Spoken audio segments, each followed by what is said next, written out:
Welcome to Burlap Teachers. Enjoy the video. You start by confirming the essentials.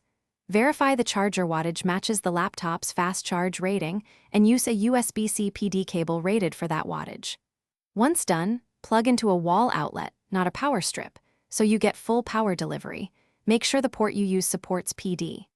You should close demanding apps and set power mode to high performance or balanced so current goes to the battery, not peak CPU load, which improves charging speed and safety.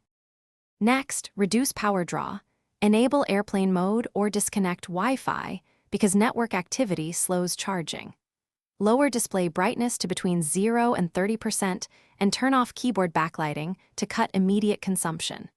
Then, check OEM battery utilities or BIOS for maintenance modes that throttle charging. Disable any limiters if you need maximum speed. Once those changes are applied, monitor battery percentage for the first 5. Finish by verifying the system reports the expected charging wattage or that charger LEDs indicate fast charge.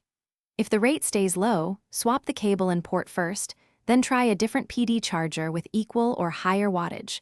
Faulty cables or ports are the most common causes.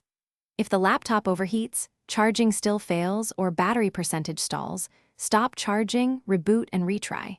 If problems persist, contact manufacturer support because continued high temperature charging risks damage.